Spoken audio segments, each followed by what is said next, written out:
Hello friends, welcome to our channel. இன்றைக்கி நம்ம ஒரு சூப்பரான வேலையை பற்றின தகவல் தான் பார்க்க போகிறோம்.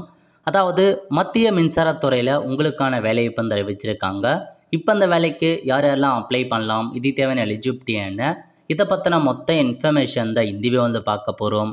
இந்த வீடியோ ஸ்கிப் பண்ணாமல் ஃபுல்லாக பாருங்கள். அது மட்டும் அல்ல, இந்த வீடியோ நிறைய பேருக்கு ஷேர் பண்ணுங்கள். ஓகே, அதாவது பவர் கிரிட் இருக்குது பாருங்கள். Power Grid Corporation of India Limited அங்கேருந்து உங்களுக்கான வேலையை கொடுத்துருக்காங்க. இப்போது என்னமான பதவி யார் யாரெல்லாம் அப்ளை பண்ணலாம் அதை பற்றி பார்க்கலாம். ஓகே, என்னமான பதவி கொடுத்துருக்காங்க அப்படின்னா, ஃபீல்டு சூப்பர்வைசர் கேட்டிருக்காங்க. சேஃப்டி டிபார்ட்மெண்ட்லேருந்து மொத்தமாக 28 வேக்கன்சி கொடுத்துருக்காங்க. ஜென்ரலுக்கு 13 வேக்கன்சி, ஓபிசி என்சிஎலுக்கு 7 வேக்கன்சி, எஸ்சிக்கு 4, எஸ்டிக்கு 2, எக்கனாமிக்கல் வீக்கர் செக்ஷன் 2, அந்த மாதிரி உங்களுக்கு வேக்கன்சி பிரித்து கொடுத்துருக்காங்க. ஏஜ் லிமிட்டை பொறுத்த வரைக்கும் 29 வயசுக்குள்ளே இருக்காங்க பாருங்கள், அவங்க அப்ளை பண்ணலாம் அப்படின்ற மாதிரி மென்ஷன் பண்ணியிருக்காங்க. ஜாப் டிஸ்கிரிப்ஷன் பற்றி கொடுத்துருக்காங்க. ஸோ பதவி ஃபீல்டு சூப்பர்வைசர், சேலரியை பொறுத்த வரைக்கும் 23,000 ரூபாய் ஸ்டார்டிங் சேலரி ப்ரொவைட் பண்ணுறாங்க.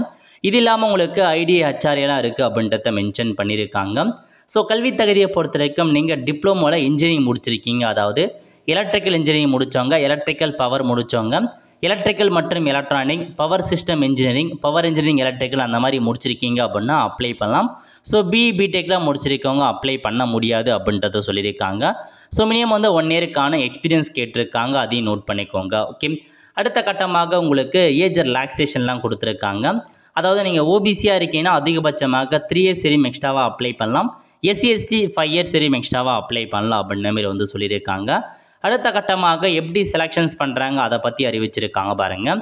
செலெக்ஷன் போஸ்ட்டை பொறுத்த வரைக்கும் உங்களுக்கு ரிட்டன் எக்ஸாமினேஷன் வைப்போம், அதாவது ஸ்க்ரீனிங் டெஸ்ட் இருக்குது அப்படின்றத சொல்லியிருக்காங்க.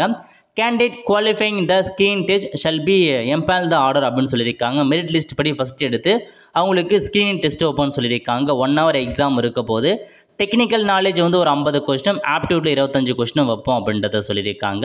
இதை பொறுத்து தான் செலெக்ஷன்ஸ் பண்ணுறோம் அப்படின்றத மென்ஷன் பண்ணிட்டாங்க. ஓகே, அடுத்த கட்டமாக டெஸ்ட் சென்டர் கொடுத்துருக்காங்க. ஸோ சென்னையில் எக்ஸாம் சென்டர் கிடையாது, இந்த 6 இடத்துல தான் எக்ஸாம் சென்டர் இருக்க போது.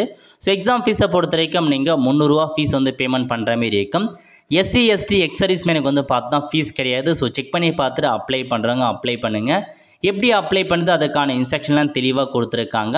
ஸோ நல்ல ஒரு ஜாப் ஆப்பர்ச்சுனிட்டி அப்ளை பண்ணுங்கள். அப்ளை பண்ணுறதுக்கான கடைசி தேதி 25/3/2025. அதுக்குள்ளே இந்த வேலைக்கு நீங்கள் ஆன்லைன் மூலமாக அப்ளை பண்ணிக்கோங்க.